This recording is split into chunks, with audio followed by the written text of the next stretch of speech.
All right. Well, welcome this afternoon to our Heroes Make America, second in our series of employer workshop series, How to Make Your Company Military Ready.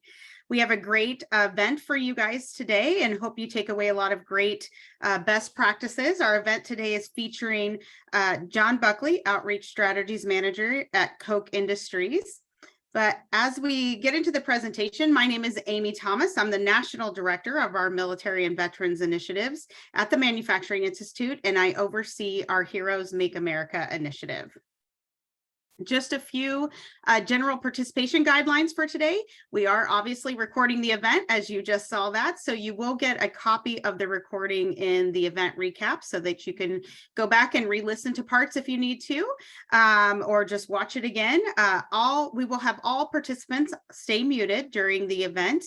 If you have a question as we're going through the presentation, go ahead and feel free to drop that into the chat. We've got some team members that'll be watching on the chat, and we can stop John if we need to and address the question. Otherwise, we'll have a Q&A session at the end of the presentation today. The chat features located, I believe, on the bottom of the screen. So as I'm sharing, I can't see the bottom of the screen, but hopefully with all these years post-COVID, we all know how to use the chat feature in Zoom. I wanted to provide a little background on the Manufacturing Institute. For those of you on the call today who may not know about the Manufacturing Institute, you may have heard about the Heroes Make America program, but may be unfamiliar with the Manufacturing Institute. The Manufacturing Institute is the 501c3 nonprofit of the National Association of Manufacturers. Our mission is to inspire, educate, and empower the manufacturing workforce of today and tomorrow. And we do that through a lot of different pathways. We have workforce development, education and skills building, research and insights, training programs, and really fostering community. We have focus areas that include veterans, youth, women, second chance program, apprenticeship programs, and skills training. Through our partnership with the NAM, we represent over 14,000 manufacturers, small and large, in every industrial sector in all 50 states. You can find more information about the Manufacturing Institute and our different workforce programs, research, Manufacturing Day, all these great events at the manufacturinginstitute.org.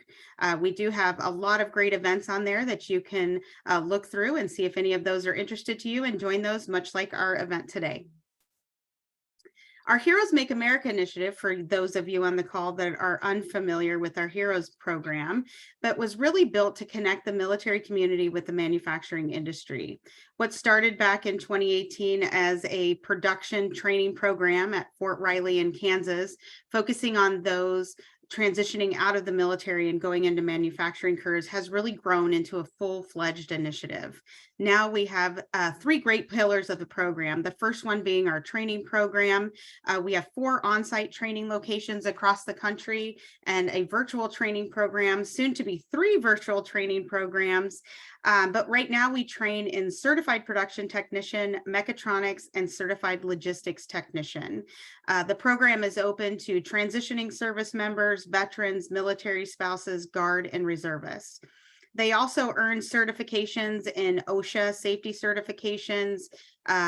They earn Lean Six Sigma certifications. They earn forklift certifications. So depending on the training class that they're in, they could earn additional certifications for that. And then we move into how do we connect them with manufacturers? So we directly connect them to manufacturer and supply chain companies that are hiring. We do that through virtual and in-person events. We have virtual manufacturing spotlight events, our Heroes Connect events that really spotlights a company and your company, your benefits, your job opportunities across the country. We do virtual career fairs, in-person career fairs.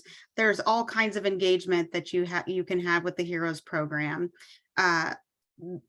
With getting access and increasing your visibility throughout the military community about these great careers. And then finally, how do we help manufacturers better prepare to welcome this talent? And one of those avenues that we do that is an event just like today, our employer workshop series. So we offer these free employer workshop series to help your HR teams better identify military candidates and understand their resumes. We share best practices through case studies. And finally, we have a Heroes Make America Manufacturing Advisory Committee that really helps us understand challenges in the industry and help us grow and develop our program across the country. Just a little bit of the reach about the Heroes Make America program.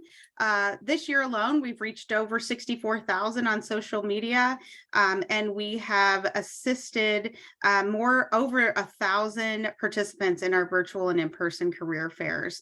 And we've had one in person, and we will have our 4th virtual career fair coming up in November. Our SkillBridge program has a 90% placement rate. Our graduates are highly sought after. We have had over 1,100 graduates through our training program, and we've issued 5,800 certifications. But if you're looking to diversify your talent, you can't get much more diverse than the military. So through our Heroes Make America training programs, we represent over 189 different military occupation codes or jobs in the military.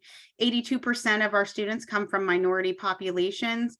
58% have some sort of post-secondary education, 39% have 10 plus years in the military, and 20% identify as female. So what we're working on day in and day out, getting visibility to these rewarding manufacturing careers in front of our military community, inspiring more women into these roles. Our perception campaigns are really working. So when you look at those that identify as female, the military alone is around 14-15% female, and the manufacturing industry is around 29% female. So we're constantly working to increase that number, but we're really proud of that 20% number of female coming through our training programs. And at this time, without further ado, I want to introduce our feature speaker, John Buckley. John is a retired colonel who served 33 years in the U.S. Army. During his service, John commanded infantry soldiers in combat and peacekeeping operations. After retiring, he continues to be a tremendous advocate for veterans. John now works at Koch Industries and has developed a sustainable military veteran and recruiting and retention program. So at this time, John, I'll turn it over to you, and thank you for being here today. Amy, thank you so much for inviting me. And sort of as a way of introduction, as Amy said, after my military service, I started working here at Koch Industries, and I've been here now since 2014 working in this role in particular. And I had an absolutely horrible transition from the military. My military to civilian transition was horrible. I applied 155 times. And I never got so much as a phone call. And you're probably wondering, then what are you doing here telling me what to do? Well, first, I'm not going to tell you what to do. I'm going to make some suggestions and share some reasons why, and share some best practices. But secondly is I put a lot of effort and energy into discovering, researching, analyzing why the transition challenges are so difficult, not only for the military individual, but also for the companies. And so what I think I've done is put together some good programs and initiatives. And as well, I started working with Amy at the very beginning of Heroes Make America. And as I lay out today in some of the challenges, I call them barriers to success. The main reason that I work alongside Heroes Make America, and I have done so for so many years, is that they really address many of the barriers to transition. They don't just provide skills or experiences or even some licenses or certifications to the transitioning service members, but they actually provide them a lot of extra material and products and networking and relationships to help them overcome the barriers. So I'm appreciative of their partnership. Amy added my entire bio in there, but I've also just inserted my link on LinkedIn if you'd like to connect with me or ask any questions following this presentation. What I intend to do is share my screen here, and maybe once or twice throughout the presentation, stop sharing and see if there's any questions. But as Amy said, if you've got questions, I've asked them to interrupt me if it's pertinent to the specific chart or charts that I'm talking about. My goal is to not necessarily run through these charts. It's more or less to help share my lessons and best practices with you. So I'm going to begin sharing my screen. Hopefully I can do this properly. So again, I intend to explain to you some tips and best practices on how to become military ready, but I also want to lay the groundwork for that.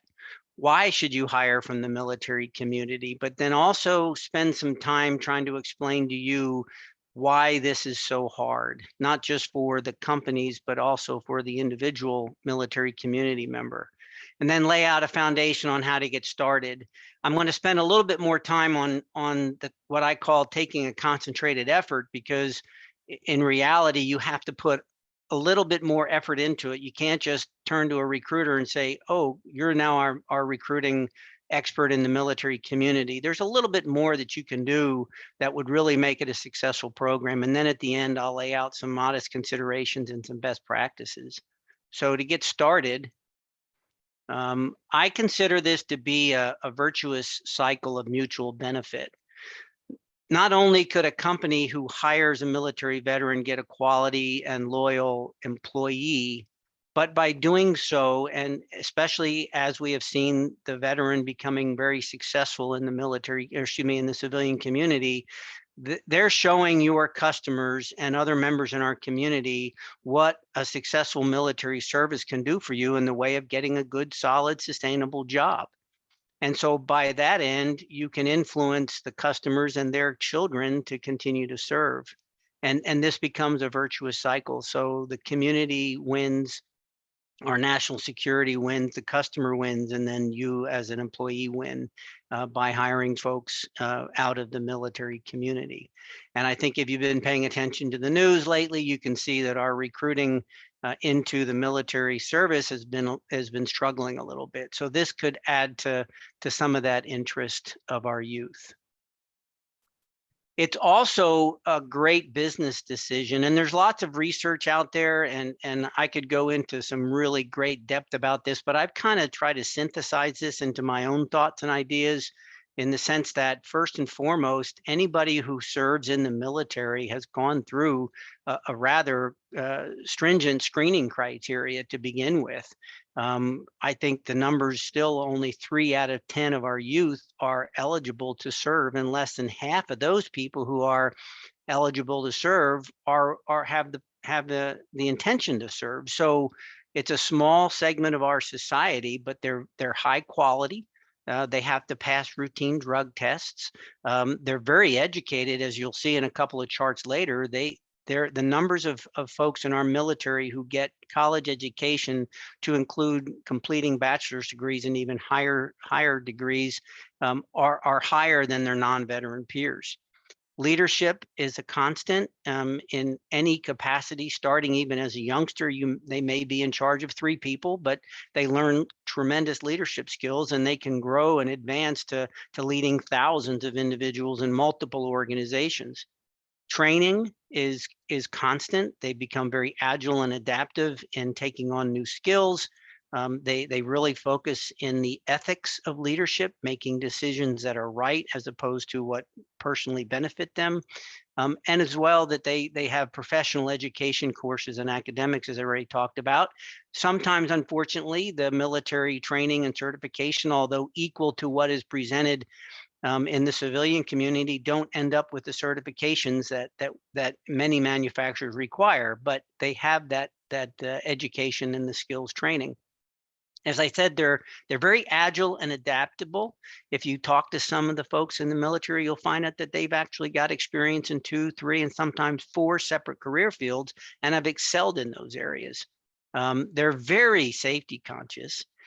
Everything they do is focused around safety, from just simply doing physical training in the morning to doing some more complex training to include maintenance and other things that resemble manufacturing. And they're also very environmentally aware. I think they're also very open to and sometimes expect constructive criticism. They thrive on somebody giving them the right orientation as they wish to advance and grow. So they choose their own mentors and they learn from them and they take the criticism and move on. I think another uh, area that they excel in is in the diversity area. They're trained, they're exposed, they lead, they organize, they're members of diverse teams, and I think that's a strength of theirs when they transition in the civilian community. And in some cases, they're open to relocation, so they're open to moving to where your opportunities are. And of course, there's also some work opportunity tax credits for certain veterans that you may hire. Just to narrow down on a few things, as I already said, from a leadership standpoint, they can start out very young, probably straight out of basic training in some cases, and lead some teams, 3 to 5 people, and they can increase, as I said, to hundreds. And their leadership style really relies on trust. It's not one that is, I know there's lots of misperceptions out there. It's not one that's focused on getting directive authority and being micromanagers. They really build trust and delegate very well. They also are good managers. In some cases, they may be managing multiple projects simultaneously and to success. And in many cases, they may, because of the way we move people around within the military, they may have to assume responsibilities for a project that is in midstream and make adjustments on the fly and learn everything about it. So their managerial skills are rather advanced. As I already said, they're uniquely educated and experienced in diversity. Very trainable. They're quick to discern strengths and weaknesses in processes. They do a lot of analysis in that regard. And they also are very good at identifying cause and effect relationships, things that can be very beneficial to a leader or manager in a manufacturing facility. As I already said, they are committed to compliance. Risk management is a strength of theirs, and safety conscious orientation is another. I talked a little bit about environmental concerns. One of the things that I've discovered, however, is that because it is so ingrained in their daily operations and practically everything that they do, many times they will fail to highlight those things in their resumes, and they may not even talk about it in an interview. But it is so ingrained in them that I think it's something that we should bring out in them in an interview situation so that they can reveal their strengths in both these areas. And then again, going against the grain of what many people think of our military folks. I mean, I talk to folks who've never served in the military and they think, oh, they have to have a checklist. They have to have a knee board. They have to follow an SOP. They only do what they're told to do. And in fact, it's absolutely different. And it's completely opposite of that. They're very innovative. They are critical and creative thinkers. And they do demonstrate a sense of urgency. When they know that something has to be done and has to be done right, they will get on it right away. So I think they really fit into that entrepreneurial mindset. This is a chart that I share with our business leaders throughout Koch Industries, and I've tried to highlight some of the reasons why we hire veterans and why they make great employees. And I'm not going to go through everything that's on this list. I think the biggest thing that you really need to take away from this is a lot of this is what we kind of would refer to as soft skills or character. And I think those are the things that are interesting, let alone the skills that they may have. If you understand that they're agile and adaptive and can learn on the fly in many respects, but you look at these things and you take these into consideration, they will override any decisions about, well, is he fully qualified or not? Or is she really capable from a skills perspective? Why wouldn't you want people with these strengths on your team and then help maybe train them or provide an internship for them to gain the skills that they need? And there is also benchmarks. So of course, this year, Now, Lori, turn the camera on. I'm sorry, somebody's got a hot mic, I think. There are benchmarks for hiring veterans, protected veterans in particular. I think this year, the requirement is 5.4%. What that means is out of all of your new external hires, 5.4 of them should be protected veterans. It's of course a benchmark. What we see what I see is that there is an increased departure from active duty right now. And so, let alone the normal average numbers of folks who leave active duty on an annual basis, I think we're seeing a lot more that are leaving. But they are skilled technical individuals that can fill manufacturing needs. And I think even our chairman, CEO, Charles Koch, has seen the benefits and provided this quote that relates to how our military community members are making valuable contributions to the company, to our customers, and to our local communities. Now, a recent study or two recent studies that were done, I guess there's been a series of studies that were done with Deloitte and the Manufacturing Institute back in 2015. That this is what really struck me. Now, I was 1 year into doing my research here and working at Koch Industries, but you could see that by then they were estimating that by 2025, which, as you know, is in a little over a year from now, there was an expected skills gap of about 2 million people or 2 million unfilled manufacturing jobs. Well, another study was done a little under 2 years ago, and that increased. And so by 2030, they're assuming or estimating that there will be 2.1 million unfilled manufacturing jobs. And just by that alone, and looking at the labor market that we have now, it challenges us to be creative. And I think in many cases, focusing some efforts into the military community is a great way to help reduce the skills gap. And again, if you're talking about folks who have the skills that are required already, I think it's a safe bet. And just to go into a little bit deeper, so I think I mentioned previously that there's an average number, it's 200,000, approximately 200,000 men and women leave US military service annually. That's been the projection now for several years based on a lot of different factors, but that number has been rather accurate. And I think, as I said, I think this year there'll be slightly more than that. I'm estimating somewhere between 230,000 to 250,000. There's a lot of folks who are leaving our military, but nonetheless, that's a huge number, and you can count on that pretty much every single year. Also, over the next 5 years, we see that 1 million members of the military community will be available. So I'm trying to stretch that out closer to the 2030 mark that you saw in the most recent report. So again, the numbers are pretty comparable to the numbers of unfilled jobs that we estimate. Certainly not everybody is going to go into a manufacturing career, but there's lots of numbers here that we could focus on bringing into those unfilled roles.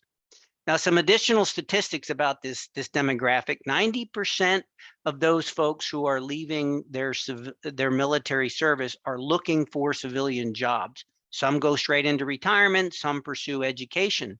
75% of them are of great working age that we look for.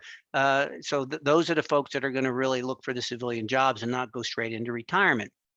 However, there are about 1 million veterans that are using their GI Bill benefits. In other words, they're going to school, and 75% of them are actual full-time students. Now, that means they're not necessarily available right away for manufacturing jobs, but certainly by securing their advanced education, which sometimes could be skilled trades areas, they'll be great for manufacturing jobs in a couple of years. Nearly half of our veterans earn a college degree. And as I said, it's in greater numbers than the non-veteran peers. And then about 160% are more likely to have a graduate degree or higher. So in the sense of advancing throughout your manufacturing facility into some leadership roles, I think they make perfect folks to bring on the team. And just to add to this, although I've been focusing predominantly, and the rest of my presentation is going to focus predominantly on those who are on active duty and transitioning into the civilian community, we got to keep in mind that there are other key members of the military community, those who are in the National Guard and the reserves. And the National Guard is still continuing on its growing path. So there's a whole lot of folks that are 443,500 that are serving in the National Guard, and many of them are looking for jobs in their local communities. And of course, the same with the reserves. So many of them will need the full-time employment. Of course, many are currently employed, but they're always looking for new opportunities. And then another resource in this military community has to do with their military spouses.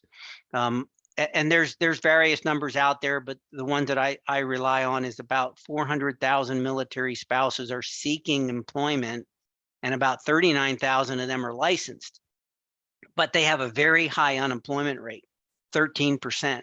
So that's another source of talent that you could look into, and especially if you've got jobs in multiple locations, you may be able to really support the military spouse who may be picking up and moving along with their military member. In 2022, so this is about a year old from the end of the year in 2022, there are 18.37 million veterans in our civilian non-institutional population who are 18 years and older. 8.81 million were in the civilian labor force. So a little under half of our veteran community is in the civilian labor force. And about 8.56 of them were employed. So that kind of ties to, in the next section of the chart, an increase recently of our unemployment statistic relative to the veterans. Now, the way to look at that, the way I really put that into perspective, the veteran community, it turns out to be roughly 96, about 4% of our workforce have served in the military. So about 96% of our civilian workforce never served in the military. And that's something to take into consideration, and putting that into perspective of the numbers of folks that that we employ straight out of the military. Throughout 2022, the average unemployment rate was rather good. It was 2.8%, and it was better than the non-veteran peers. In August of this year, however, the veteran unemployment rate, I think across the board, kind of jumped up, but in the veteran community, it was 3.6%. A little concerning to me is that the 5.1% of the women who are unemployed. So that's a higher rate than most, and it's a little concerning for me. And as Amy said in her introduction, we're increasing the number of the females who are serving and are going through this course, and I think can make great professionals in the manufacturing environment. In August of 2023, as I already said, I already covered that, I'm sorry. But I wanted to highlight the very last bullet there. The veterans who are employed by manufacturing companies, they tend to stay longer than their non-veteran peers. There's an element of loyalty that they give to those who have taken a little risk with them. So that's something to think about. Turnover may be on par with their non-veteran peers, and they are staying longer with their companies. So with all those large numbers of people that are coming into our civilian workforce and focusing in on manufacturing, you've got to understand a little bit about why it is so hard. And in very simple terms, there are a couple of factors involved. There is, and I'll get into some of those in a minute, but it's interesting to realize that there are two sides to this problem. One of them is ours, we in the civilian community, who have applicant tracking systems who were not necessarily designed for non-traditional demographics, and our processes and procedures. But then secondarily, there's the military veteran themselves who are unfamiliar with the applicant tracking system and a lot of the steps in the process. But in a big picture, there is this challenge, this tragedy of the commons, as we like to say, where you've got three major departments in the government who are somewhat responsible for the transition and the transition planning. I'm not trying to poke fingers or point fingers or anything like that, but this in itself, it presents maybe a very basic education to our transitioning service members. As I like to put it, I spent almost a year at the very beginning of my military career learning how to become a military officer. And then I got 1 week's worth of training to learn how to become a civilian again. So there are some challenges. It's getting better. There's lots of great education and tools available to our transitioning service members, but it still falls very, very short. And again, I go back to one of my opening comments in the sense of what the Heroes Make America does to help fill in the gaps between these three departments who are responsible for transition. But there's also some things to really understand deeply, and that is that the heart of the challenge, as I call it, is what is referred to as the culture and communication gap. And if you really think about it, anybody who goes into the military, and if you've experienced the military service, you know that you're in an organization where success and survival of the team far outweighs any individual. So you really take on this tribal mentality. And when you take off the uniform, you're not just putting on different shoes, going from combat boots to steel-toed boots to work in a manufacturing facility. You're actually making this major change into an individualistic society. In the military, you are perpetually turned on. I mean, you are constantly on, focusing on things. Whether you're a senior leader, even if you're not deployed, sometimes you're getting calls and things late at night, but you always have to focus on readiness. As soon as you get done training and certifying, you immediately begin to get ready again so that you can be ready for deployment. So you are constantly turned on. There is a sense of this socialized masculinity within the military, and some of our females who make the transition going into military service to fit into this hyper masculine environment, they can have challenges when they take their uniform off and return back to society. So there is some challenges there.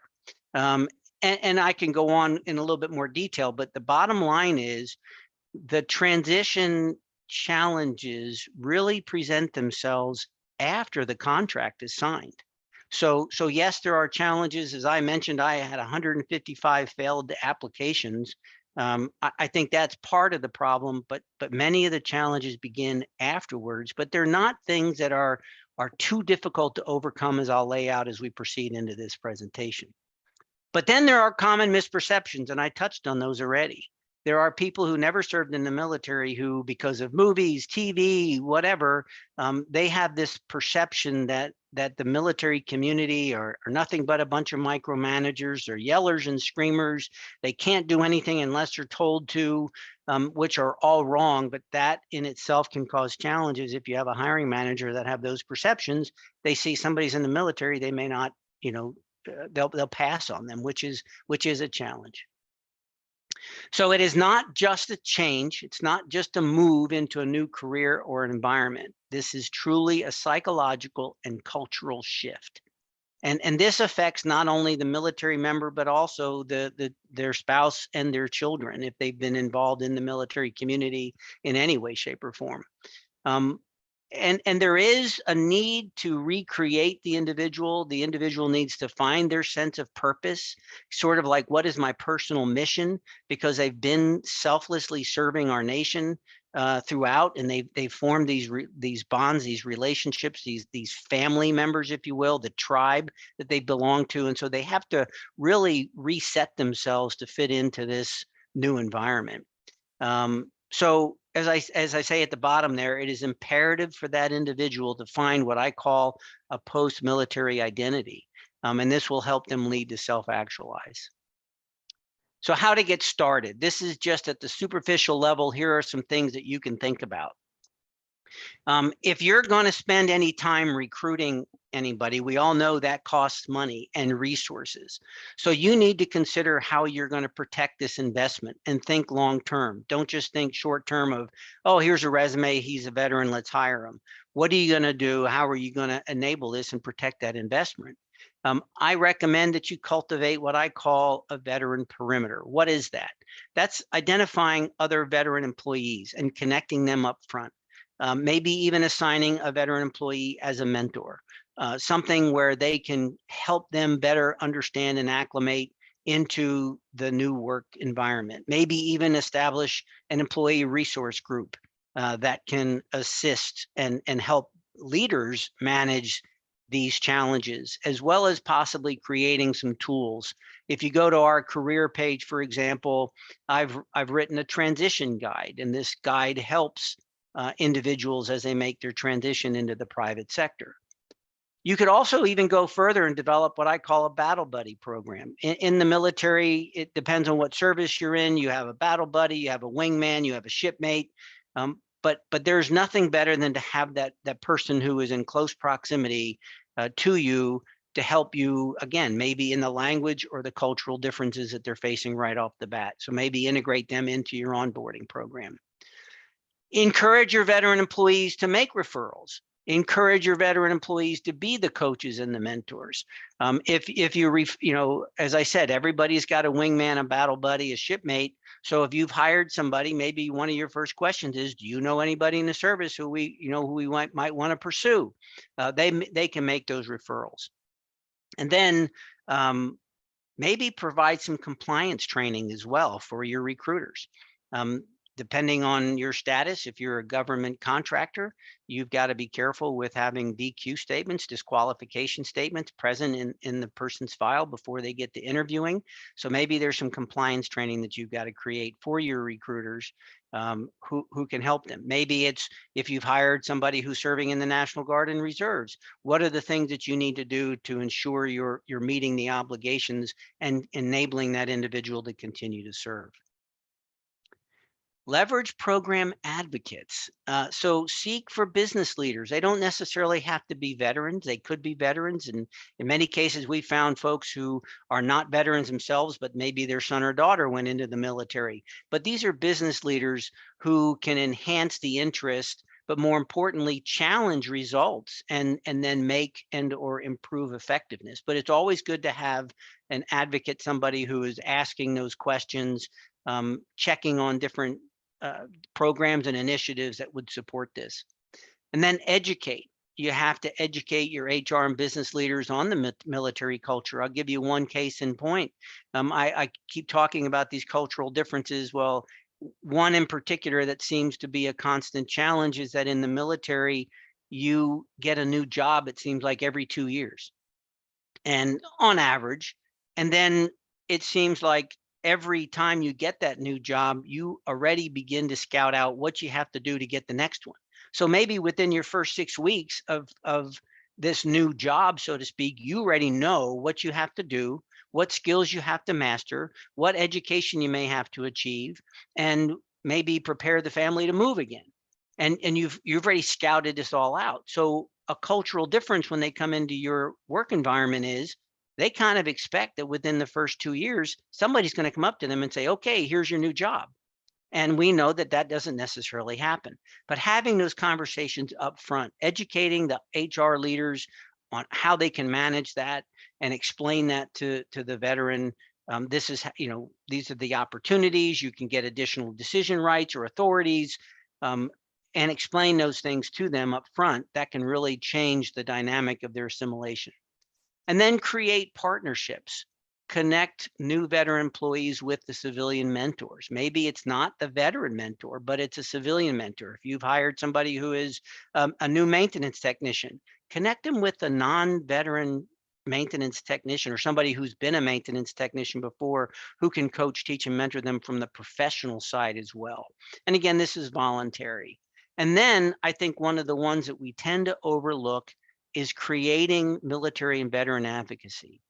We all do things around the giving season, and we find organizations or programs where we can donate certain things, or we can do fundraisers, or we go out and within our community volunteer to improve things. Well, maybe make a concerted effort to have at least one that it's a veteran or a military initiative, whether it's something as simple as the Marines Toys for Tots or something to that effect, something where you can show that you are also giving back to that veteran community.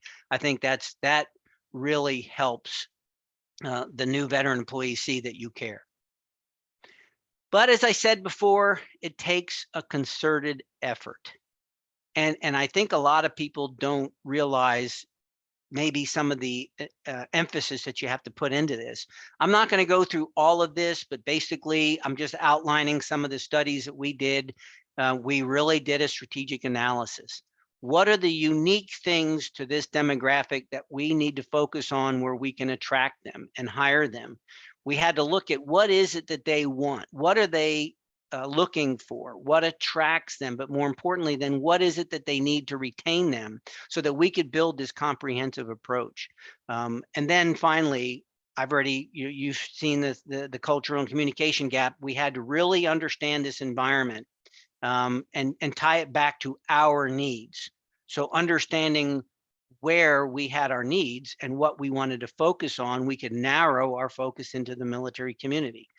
We did a research project where we found that we had about 83% match of our career fields and the military career fields, but we certainly couldn't focus on all of them. So we narrowed it down. And where did we see the best alignment of our needs to the military skills? And quite frankly, they came right into the operations, manufacturing, skilled trades, engineering, supply chain, all those areas that really contribute to manufacturing.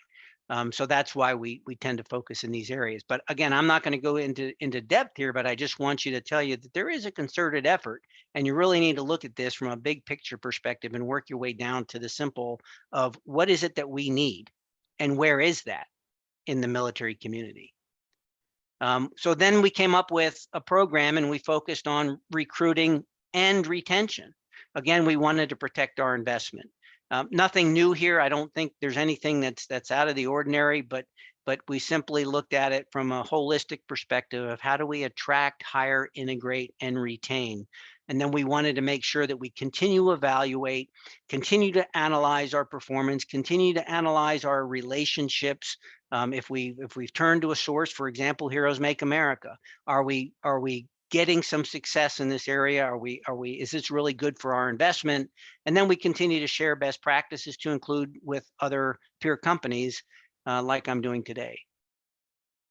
And so I've talked about these transition barriers, and what we really, after a couple of years of doing this, we really narrowed it down to what we see are the 10 transition barriers. So again, it does tend to focus a little bit more on those people who are active duty, taking off their uniform, returning to the civilian community. However, in some cases, those who are in the Guard and Reserves fall into some of these same transition barriers. So if you know what these are, then you can build initiatives, programs to help reduce the effects of these barriers. You're not going to eliminate them all, but I think it's important to note. And again, I won't go into depth into too much of them, but I think some of the challenges, I've already touched on the communication and culture gap. And this affects at the very beginning, resume writing and interviewing. But then moreover, once you begin to work, there can be a lot of challenges based on the experiences in the military and how it really relates to the organization potentially and the experiences and the character of the company. Time is another issue.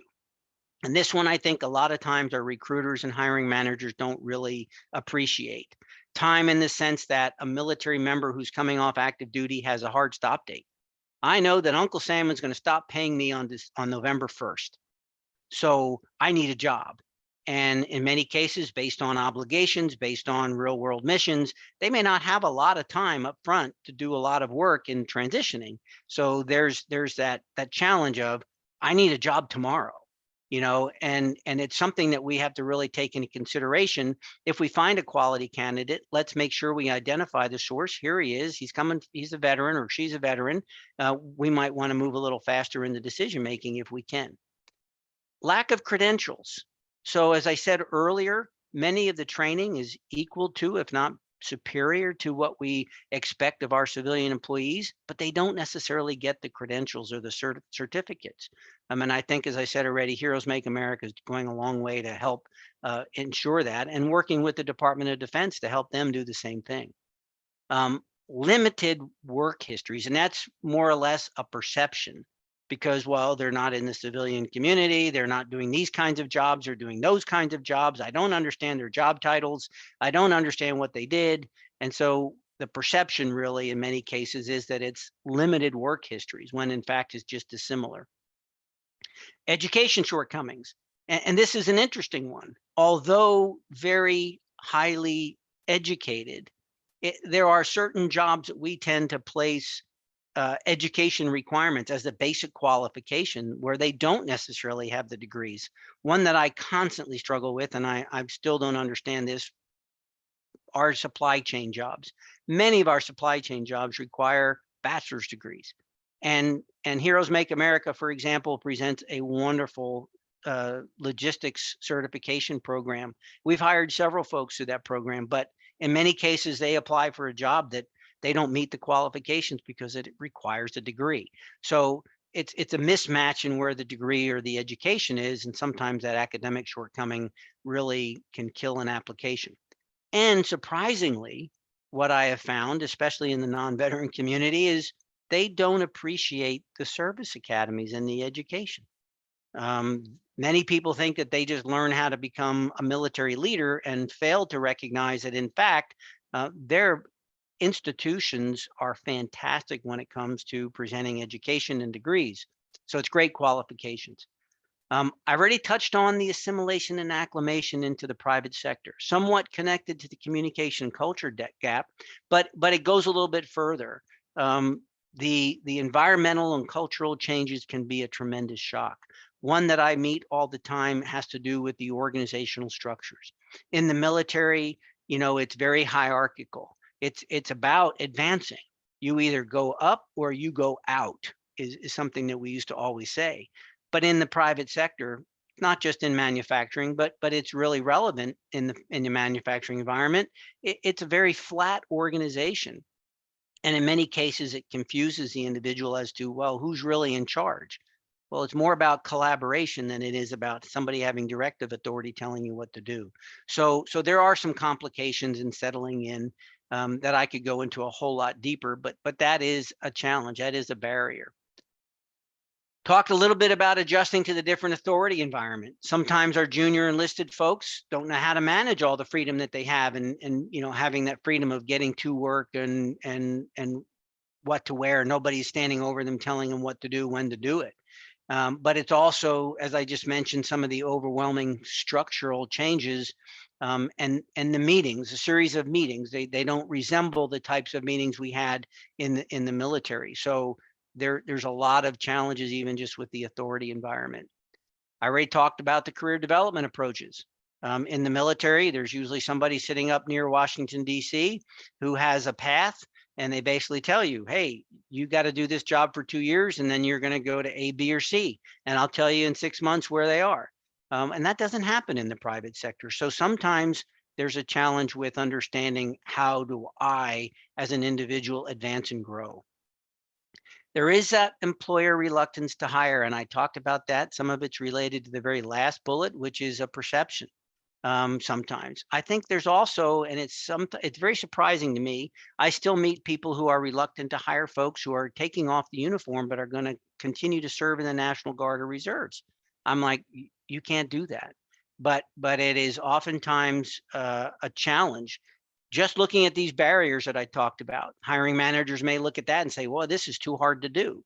And so there's that reluctance. Or if they've had challenges with hiring a veteran in the past because they're dissettled, they feel like they need to advance and grow and move somewhere else, they look at that and say, oh, we're challenged. Why should I invest in this? And then, of course, I've already talked about the perceptions and the misperceptions. And this really impede the veterans' employment opportunities. There is a pervasive negative bias towards veterans in the post 9/11 era veteran, and even the statistics of underemployment, turnover, and so on and so forth reinforce it. However, going back to the chart that I showed you before, they actually end up staying longer with the company, but statistics can be misleading in some cases. So after you look at all this, and this is what we did, we said, okay, after all these challenges and the barriers, what is it that we need to do and how do we need to focus? And so these are the list of things that we've come up with. We call them lines of effort. And what are we doing?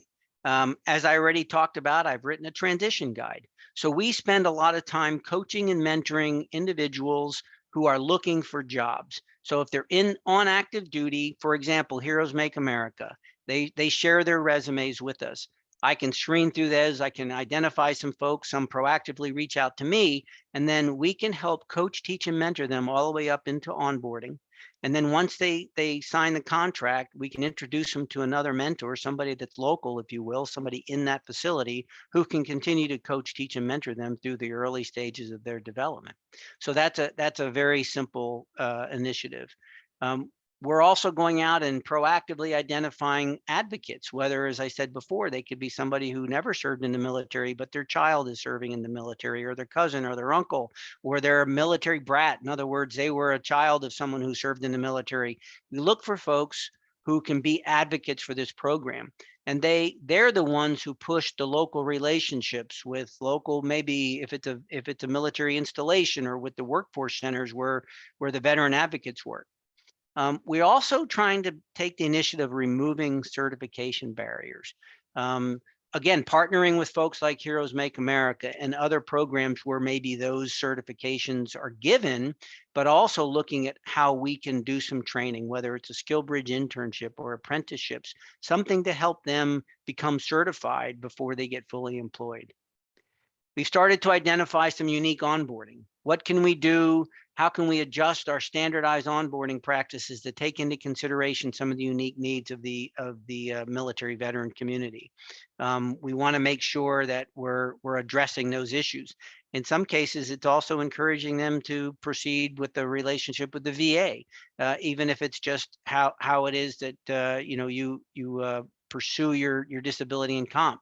So it's not getting into their personal space. It's not asking them questions about injuries or anything like that, but it is having that knowledge and having those connections so we can network with them. Veteran employee mentoring, I've already touched on. It started right at the very beginning. We do have some seasoned veteran employees who love to do the coaching and mentoring. We've developed some roles, responsibilities, and expectations that they can adapt, and their leaders can adapt to that, so that they can be contributing members to the assimilation of the new member.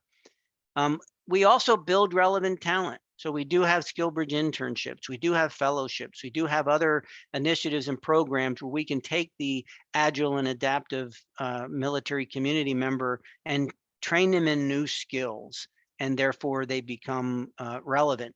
And oh, by the way, if we look at how we're modernizing and transforming manufacturing, we can continue to train and educate them as opposed to just getting rid of them and looking for somebody new. We also create education programs. There are some employee education programs that focus on ensuring compliance. So it's tailored a little bit more to the recruiter and or the HR members, but it's also to business leaders if necessary. And there's a lot of resources out there that we ourselves didn't create. Psych Armor is one that has some great tools. And again, it's also partnering with companies like Heroes Make America. But then we have some very specific programs that help HR leaders and business leaders in the military culture space, better understanding things. One of the things that led to was almost developing, if you will, a checklist for accommodations. We were seeing some folks who were coming in and needing some accommodations, and the business leaders were challenged with what can we do. So we sat down and we did some brainstorming, and we came up with a long list of several things for them to consider. So the business leader now sort of has a playbook to see what they can, the creative ways that they can do some accommodation to assist not just our military veterans, but that's what it was tailored for, but for others as well. And then we're modifying how we write job descriptions. So we're eliminating as much as we can the basic qualifications that require degrees or certifications. We're looking more for experience, and we're trying to educate our recruiters on what that military experience, the equivalent military experience, might look like. And then, of course, we're available. My team is available to clarify any of that. We're also very, very aggressively pursuing veteran advocacy. How can we stimulate this military and veteran advocacy that I talked about in our local communities, whether maybe it's a nationwide organization, maybe it's just done locally. And so we're really making a difference there. And I think that's bringing a lot of people to the team, so to speak. And then I think it's really, really important to have a unique communication strategy. It certainly has to be tied very closely to the enterprise communication strategy, but I think you've got to understand this audience. You've got to understand what resonates with them and where they are so that you can communicate with them. And I'm going to get into that just a little bit. Oops. So we created a communication strategy. Again, I'm not going to go into all the details necessarily, but we looked at who are the external audiences that we need to be communicating with to lead to success, to help us with the attraction, to help us with leading quality candidates to us, to revealing that we're military friendly, to reveal that we're veteran ready, so on and so forth. And so we outlined those, and we identified what are the effects that we're trying to achieve. And so we looked not just at the military member, but student veterans. Remember, there's a small population that goes straight into college, so we want to communicate with them, and we want to be engaging with them throughout their time on a college campus. We have unique veteran employees who engage the student veterans alongside of our college recruiting teams. We also look at other organizations and companies, again, using Heroes Make America as an example. How do we connect with these transition organizations? How do we communicate to them, and so that they in turn can send our message to others, that we have needs, that we have a culture that they could benefit from? And then we even look at our peer businesses. We do a lot of thought leader knowledge share, and we want to work together with other companies so that it benefits the veteran and the military community. We also have an internal audience. So we've looked at the veteran employee, which includes the spouse in some cases. We also got to communicate to our HR and recruiting leaders. We have to share successes and share stories of success of our military members who are working within the community. We got to recognize some of the special days. We send out notices when it's the Air Force birthday, the Navy birthday, or the Army birthday. We do a lot of things to help share throughout the internal community that we are hiring folks who have military service, and these are the reasons why, and this is where they've been successful and how they can contribute to your needs. So I think that's really important. And then in addition to that, we designed a unique military recruiting page. It doesn't present any different jobs than you can find on any other career page, but it does present some unique capabilities to the veteran audience and the military spouse. We have transition tips and tools that are right there on the career page. We provide resources. We invite them to join our talent network. We reveal and try to connect them to our company's values in the ways that they would understand and appreciate. We highlight some of our partnerships and awards. We reveal stories of where we're providing back to the civilian community, or excuse me, the veteran community and the veteran advocacy in veteran advocacy. We reveal testimonials. We create videos that show how somebody's been successful. They came in from the military, they did this, and now they're doing that.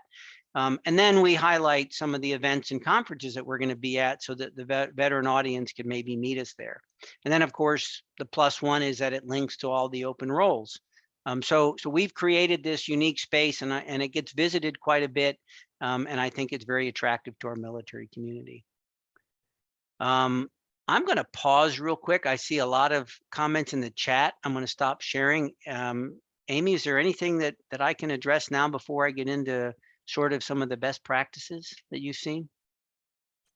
Yeah, I think we have a lot of questions around, really connecting with the military community and how do you connect or get in front of this group. One of the pathways, of course, our Heroes Make America program, like John stated, he's been part of that since the beginning of the program, really helping us. And, they've been able to successfully hire from the program. And so I think it's working with those organizations that you can see that have a direct relationship with this community and that can provide those resources for you.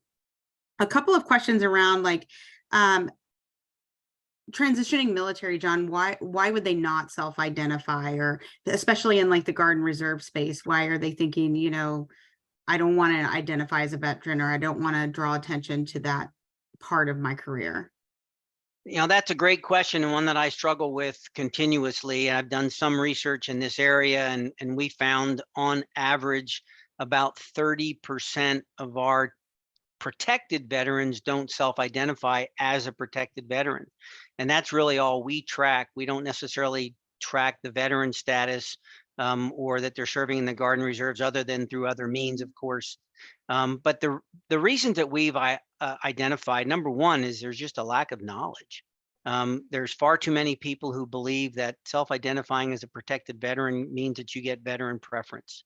And that's not necessarily the case, except for in government jobs and or companies who have those kinds of initiatives. So there's a misunderstanding. Well, what's in it for me? Well, nothing. I mean, it helps the company meet its requirements. I think a secondary one is in some cases, we in the military do see that there are people in our communities who do not like the military or do not support military service.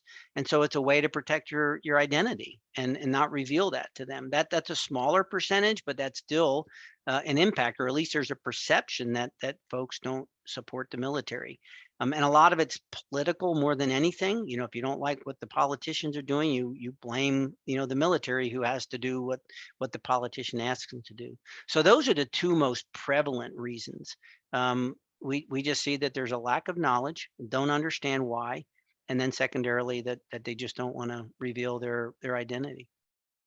I think that resonates true for military spouse. I mean, I'm a military veteran, military spouse myself, and you know, you could be working at a place and then for years and then find out, oh, you're a military spouse, so I think that resonates through the military spouse. Maybe as a spouse, we just don't think, hey, I'm a military spouse, on that side of things, but you could be working right next to someone for years and not know that they're a military spouse. So, or what brought them to this career, so it is difficult sometimes for a military spouse to uncover those careers, get accepted into those careers, because I guess a misconception could be like, well, your spouse is going to leave, you're going to get deployed, you're going to move, you're not going to be here. But most military spouses are in it for the long haul, right? So if Right. their spouse is deployed, they're still there needing a job, right, to keep things going at home. So I think that's a demographic that often gets overlooked, is the military spouse on that.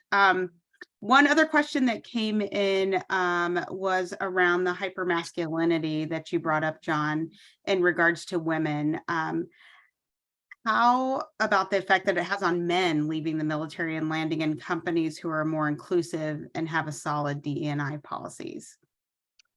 Um, well, I mean, the point that I was trying to make initially is that many of us have an issue or have issues when we transition. A lot of it is tied to those cultural differences. Um, I'm not so sure that this hyper masculine environment within the military necessarily adds to the challenges for the males as much as it does to the females. Again, because, and I would never, and I have in my 8 years, never tried to discourage any of our female veterans to change the way they conduct business, so to speak, because what they've learned and what they've applied in the military has led to some tremendous success.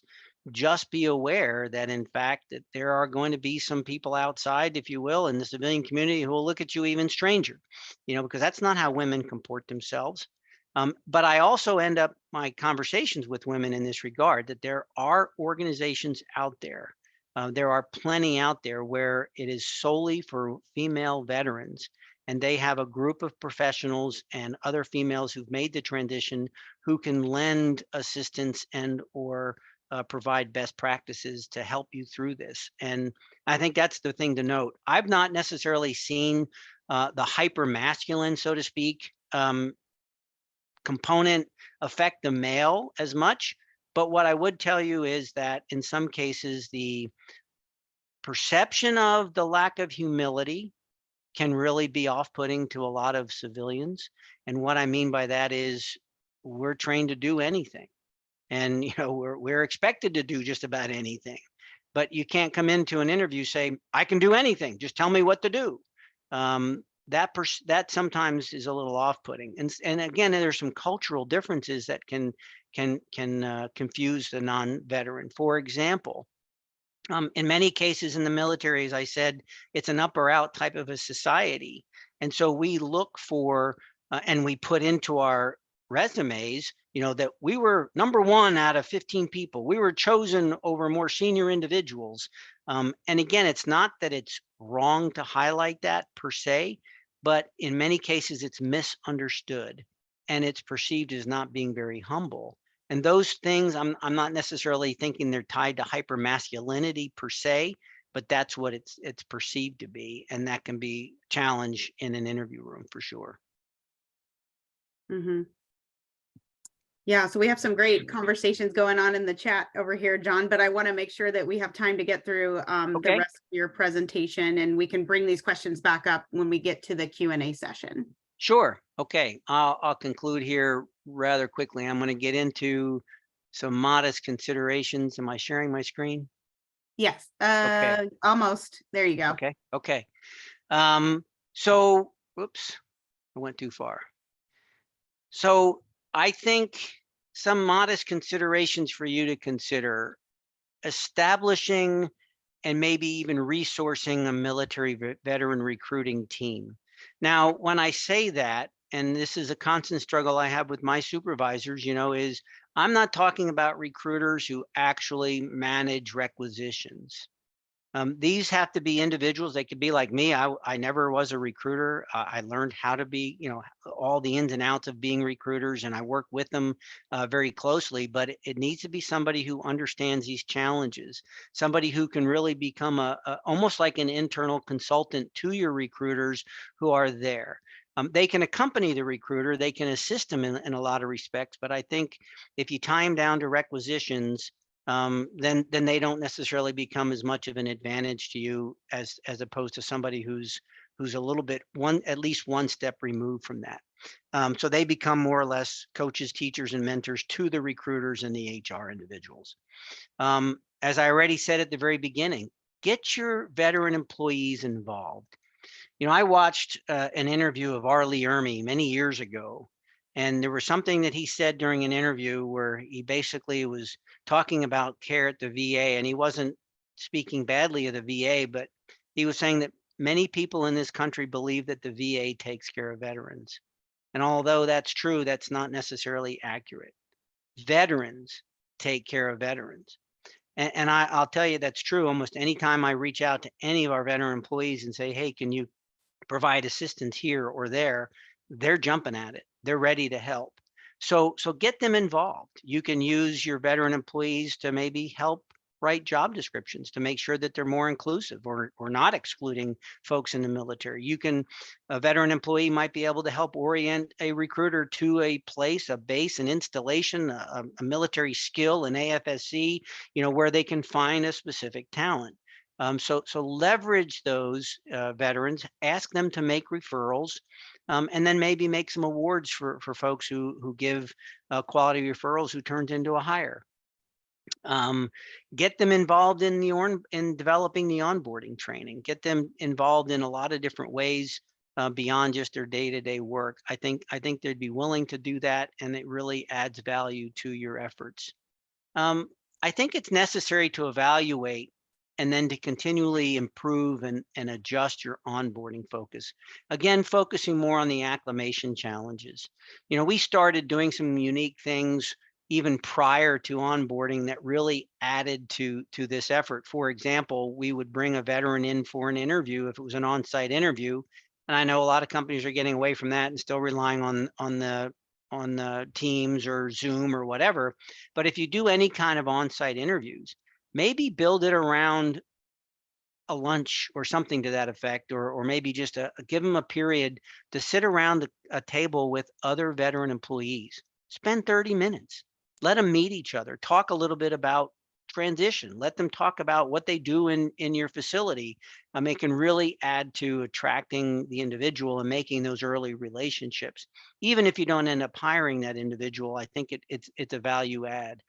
Um, Broaden the veteran mentoring programs. Build, as I said in my presentation, we not only get veteran employees to be mentors, we look for non-veteran employees, usually somebody that's in that same career field who's willing to spend some time doing some coaching and mentoring of our new veteran employees.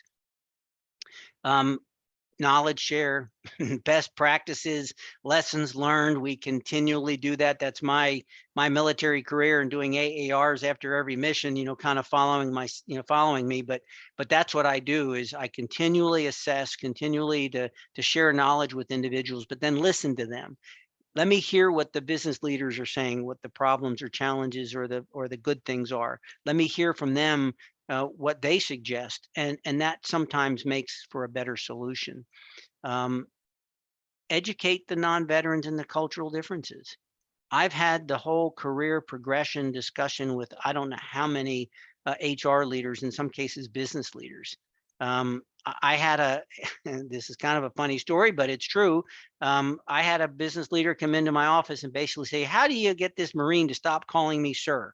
I've told him my name is Joe and I want him to call me Joe and he just won't." So better understanding the culture sometimes can help them understand why things are as they are, but more importantly, maybe help them, change their approach as well to help the individual acclimate or assimilate into the business. Um, I can't speak enough about the philanthropy and the veteran advocacy in the local communities.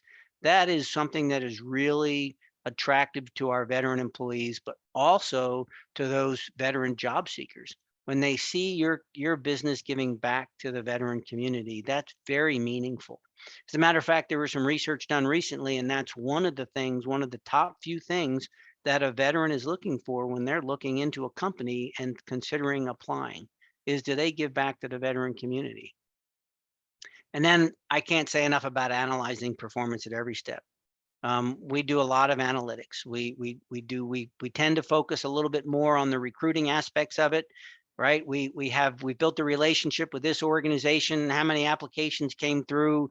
How many people do we hire from this source? Is this a valuable source to have? Maybe it's even advertising. We've advertised in this this periodical or this online service.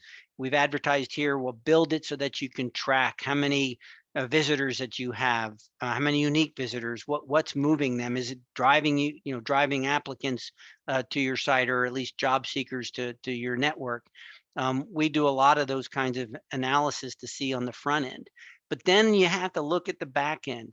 How can you really assess how well your veteran employees are doing? You can look at their performance reports in a generic way. You can look if they're getting pay raises and or getting advanced in positions and roles. And you'll start to see that in fact, as statistics, national statistics show you, in many cases, our veterans, end up in better getting more money, more pay, I guess you could say, and allowances than their non-veteran peers. They stay longer than their non-veteran peers. So there are some benefits in the long term. So why not begin to evaluate that to identify maybe where you're falling short, where you can improve that. What we discovered, and there was some research to connect us to this, where it said that 50% of transitioning service members, half of those who are taking off their uniform, would leave their first job within the first year. And it grew to it was a high 70% in 18 months. So if you're losing 2/3 of your veterans within 18 months, what do you got to do to keep them? And so we really looked at that hard and we focused on that 18 months. What can we do within the first 18 months? Very simple things. It didn't cost us much money. It didn't cost us very much money at all. But what can we do to keep them here? Because once they cross that 18 months, they have a tendency to stay a whole lot longer than their non-veteran peers. So we really focused on that and really focused on that environment to determine what can we do to improve. So you got to get the company leadership buy-in and support. It's got to be more than just a boss saying, "Hey, I want to hire veterans." It's got to be more than you just saying, "Well, that's a great demographic for us to tap into to fill our unfilled manufacturing roles." You've got to get their buy-in and support, but more importantly, get them to be active, get them to challenge results, get them to challenge individuals, get them to question, why it is that we didn't go to this event or why we're not partnering with this organization. Sometimes those challenges are great. I mean, you may decide not to pursue a certain relationship, but it certainly is a way to find those relationships that you need that can really contribute to your efforts. But I think that should say fully staff the effort. I can't say this enough. You have to identify what you actually need to to to do these kinds of events. Do you need to build unique recruiting event paraphernalia that support and communicate to the military community, or are you just going to take your standard normal company material? I think it's an important analysis to do. Maybe you want to have something different. Um, Maybe you have recruiting shirts that your recruiters wear when they go to these events. Well, maybe you want to have something else that fits into the military community a little bit more. I mean, there's all sorts of things that you can look at, but you got to fully staff the effort to enable all those things, to include the analysis that I talked about, building the veteran or military career pages, all those things that you might decide to do. You've got to make sure you fully support that. Already talked about the leadership buy-in and the need of not only hiring the veterans, but also in those resources, which could include, do you build an employee resource group? Or do you do something? We have more or less a network more than a resource group, but what is it that you might want to have? Measure the impact of each one of these initiatives. So you got to spend some time. What is it that's important to study and analyze to see the results? And then get some healthy dialogue going on between non-veterans, veterans, business leaders, HR, recruiters. What is the best way to integrate your veterans into your team? You'll be surprised at some really simple things that you can do that simplifies their acclimation. And then I already talked about developing accommodations. Maybe you come up with a playbook and say, these are some acceptable things to consider. There are some folks who have post-traumatic stress. On the simple side, it could be anxiety related, or it could be something a little more severe.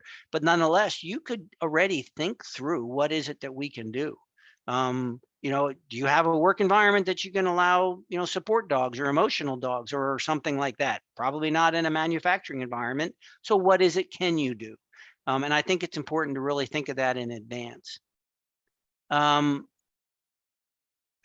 we have done, not only an external page, but maybe create internal pages, SharePoint sites or whatnot, where these individuals can communicate. We have an isolated SharePoint site where I manage who gets in, and it's usually only veterans. We share stories, we communicate, we talk about, oh, today's a rather sad day for me because this happened to me or happened to my team or something like that when I was in the military. Or it's good things. Here are some resources. The recent change in law with the PACT Act was a big one. We had all sorts of conversations about the PACT Act. How do I do this? What can I do? I did this. I went there. I saw this person. And it just really adds to that teamwork approach of your veteran employees. And then I think really consider having employee resource groups. If that's something that your company does, I think that's something to consider, putting veteran employees in charge. They can really contribute to your effort. And maybe you don't have a separate recruiting team, as I described before. Maybe you have one or the other, or you have both. But either way, I think it's really important to have that special and unique consideration. So what can I do to simplify our programs and initiatives to help recruit and to retain our veteran employees?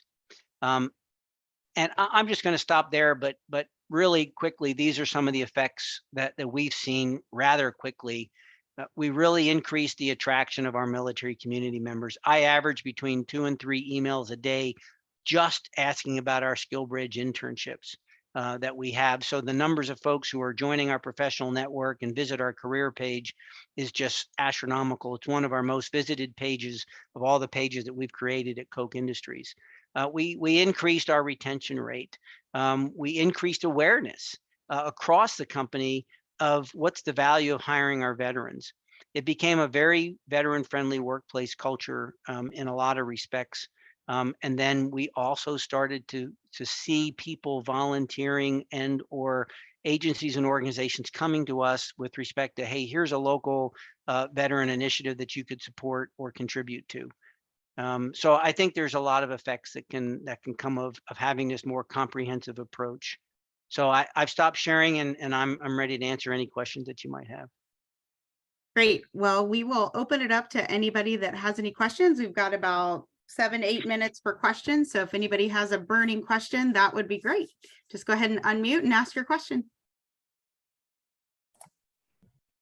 Hi, this is Ruth from Trinzio Aris Tech. I think the biggest question, and also looking at the chat, is how do you find that initial inroad to connect, right, with a recruiting resource? I know myself personally, that's been one of the biggest challenges, and I see that comment in the chat as well. A recruiting resource as into an internal or an external resource? An external to partner to be able to have the veteran candidates. Yeah, I mean, there are hundreds. There are hundreds and hundreds out there. I would suggest you maybe start at a small level. For example, every single military base, camp, and station has a transition assistance program. Regardless of service, some call them one thing, and some call them another. The Air Force has a name, the Marines have a name, but generally speaking, there is a TAP or transition assistance program manager at every military installation. Sometimes connecting with them to learn when their recruiting events are. They have unique visits that you could conduct with people who are currently in the training. So they manage the training programs that I talked about, but they also do a lot on the installation with respect to building partnerships with businesses to come in and hire folks. Another simple approach would be at every single workforce center across the country, there is somebody who is your local veteran employment rep, short title lever. This local veteran employment rep usually has business service representatives working in their community, and anybody that is a veteran that walks into their office is managed by this individual or his team.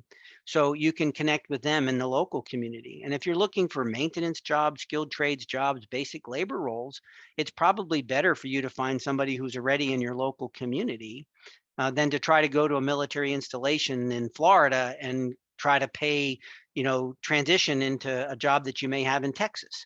Right. So working in your local community has turned out to be a tremendous benefit for us. And I think starting with the local veteran employment rep is a good one. And then a third very simple one is at every single VA, at least in the regional office, there is a veteran component that does the training and certification, and they also assist veterans in defined employment. So those are three very simple, and they are each one of them free to partner with. And I think as you build your relationships, I mean, again, there are hundreds and hundreds and hundreds of agencies, organizations, and companies out there who will tell you, we got the best candidates. It's like, well, it's from the same pool as this person over here, this company. So then the second thing that I look for, and this is how I really was turned on to Heroes Make America, was because we wanted to have a partner that helps us and the individual overcome those barriers that I talked about. And so with Heroes Make America, hiring our heroes, and there's a few others out there that really do more than just, here's some talent, you can hire them. They really help the individual to overcome some of those barriers, and they can help you as well. They have resources, they have managers and whatnot. So those are two simple steps that I would say. Go for the free, and then go for those who are helping you with the acclimation assimilation right up front. Any follow-up to that? I would just say that, yes, Heroes Make America is here. We specialize on the industry recognized certification. So really looking to make those connections between the military community and the manufacturing industry. So we're looking to, constantly looking to fill the skills gap and get those connected into our industry careers. So through our production, logistics, or mechatronics training or virtual events, lots of different career pathways. I saw a question there from Chelsea Yates. If you were to suggest just one thing to help a recruiter increase attractiveness to veterans, what would it be? I would say take a veteran, right? If you go to a recruiting event, and I advocate for this internally all the time, take a veteran employee with you. If you happen to have a recruiter who happens to be a veteran, that's the best. But always take a veteran employee with you, and that's because they can speak the language. They can communicate about you and your company's culture and the opportunities in a language and in a culture that veteran employee, or excuse me, job seeker will understand and appreciate. So that's certainly one thing that I would tell you to do to increase your attractiveness.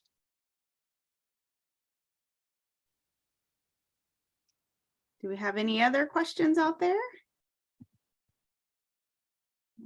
Chat there.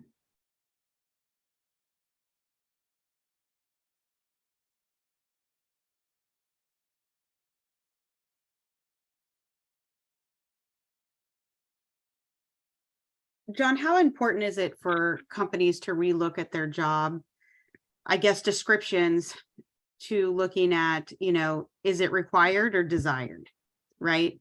Yeah. And looking at that with what the military candidate would bring. I think that's a very, very important thing to do. And I'm constantly challenging recruiters or hiring managers on their job descriptions, especially in those two areas that you said, the basic qualifications or requirements can be a killer to the military audience.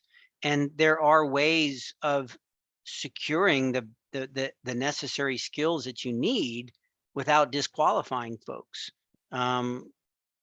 So I think that's really important. I think you have to really look at that. One of the things, like I said, and I'm constantly fighting this one, where they say a basic qualification is a bachelor's degree, and I'm like, really? Especially in supply chain. I know folks in the military that served 25, 30 years and did nothing but supply chain. They can run circles around anybody I've seen in the private sector, but they might not have a bachelor's degree, or if they do have a bachelor's degree, it's not in the right section. So why would you want to eliminate somebody who has theory over somebody who has practice? So I think it's really, really important to assess at least that component of your job description, is those basic qualifications. Yes.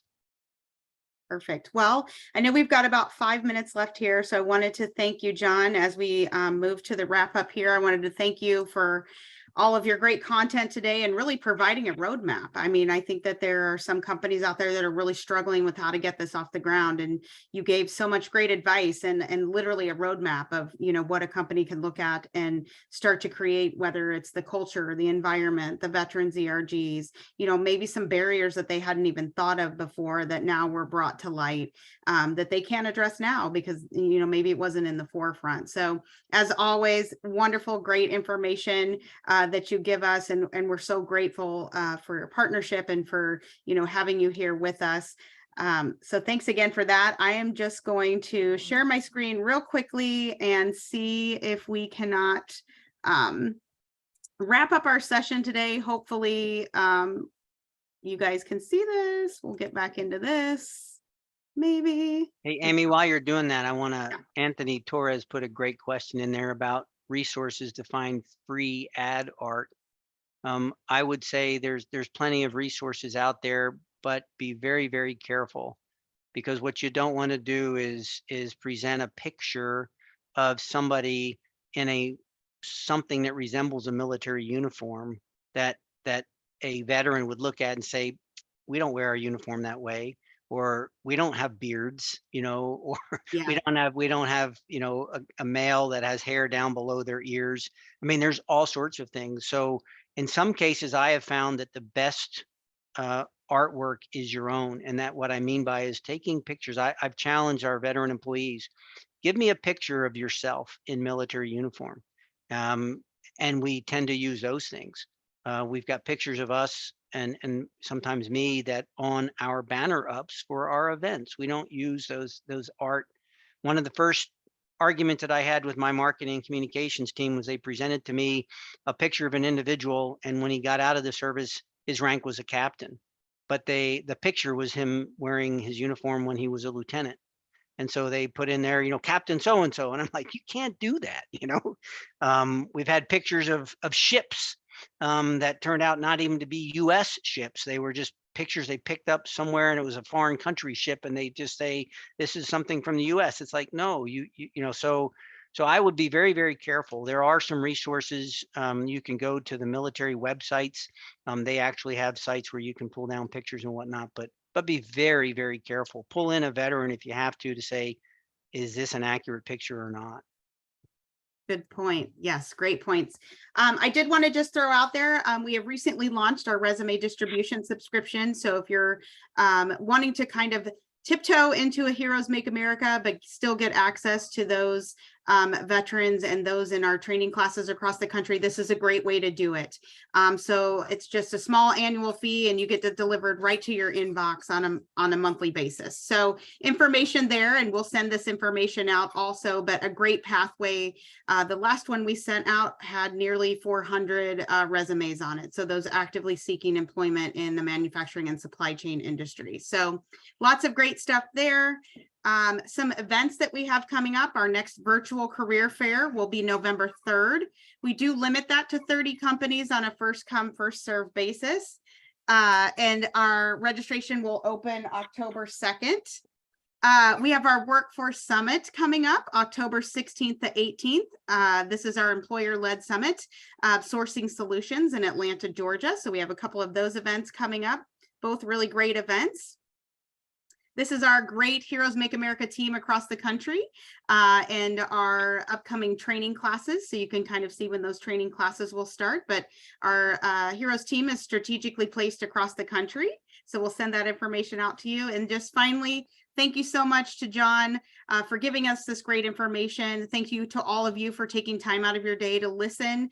If Heroes Make America team can help you in any way, or John can help you in any way, please do not hesitate to reach out. I hope you have a wonderful afternoon, and we look forward to seeing you at the next event. All right, bye-bye.